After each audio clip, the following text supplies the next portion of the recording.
So are you doing most of your training at Cesar Gracie Gym, or are you kind of divvying up your time between El Nino Training Center, your gym in San Francisco?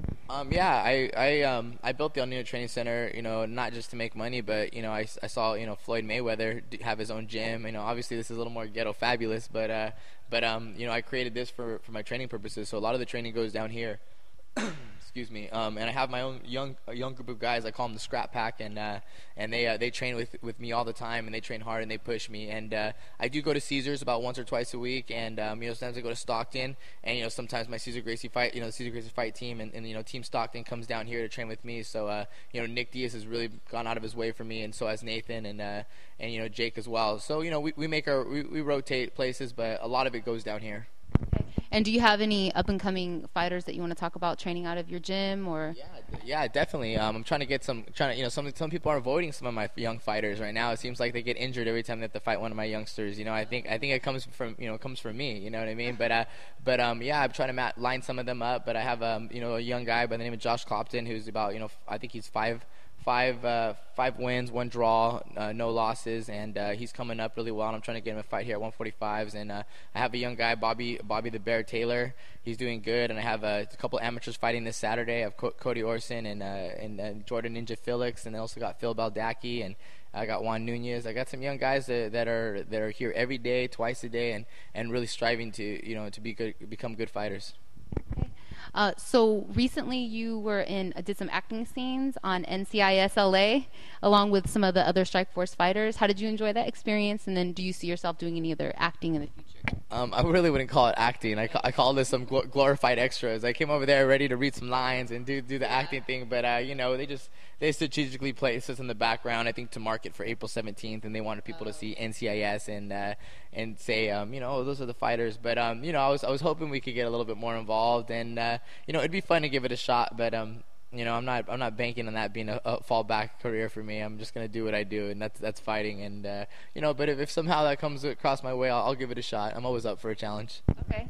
And you're also going to be in a EA MMA video game. Do you play video games, and then can you talk a little bit about that? You know what? I don't play video games that much, but I always played the UFC game when it came out. I love Fight Night, which is boxing that EA makes, and I like Madden. I like quick satisfaction games. I'm not into playing a 3-month story mode game. I'll throw the remote with frustration, or I have ADD or something. I don't know, but I don't do that. But yeah, me and Jake used to play the UFC 1 video game. I'd be like, I think you'll know you make it once you make it in the video game. You're a legit fighter once you make it in the video game. And we finally made it in the video game, and I'm excited. I'm gonna choose myself every time, and it's gonna be cool. And I'm actually looking forward to it because EA makes good games. I love MMA. I love the Fight Night game. It's almost like training for real boxing. So I think I'll play it.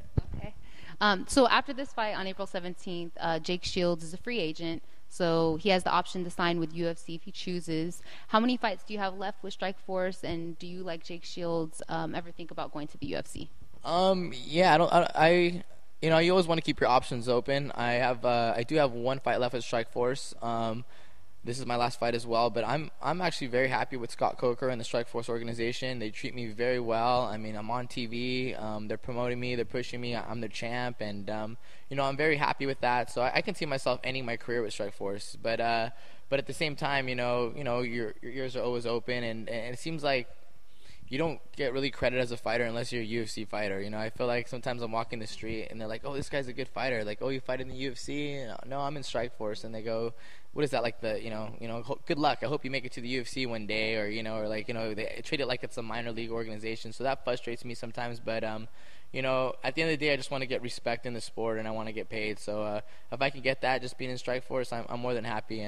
And Dana White hasn't been, yelling calling for me or nothing either. So, I'm very happy with Scott Coker and the organization. Okay. What would you like to tell your fans and all the people that follow you and support you? First, I'd love to thank them, for just, be behind me, when I win, when I lose, and even, just even when I'm on my downtime, and just to watch out. I'm coming in ready. I'm a new man, dude. I've reinvented myself. I'm focused, and I can't guarantee victory every time, but I guarantee I will deliver, and I will do my best and perform to the best of my ability. All right, well, thank you so much for your time, and I look forward to the fight on April 17th. And for more information, go to knoxgear.com.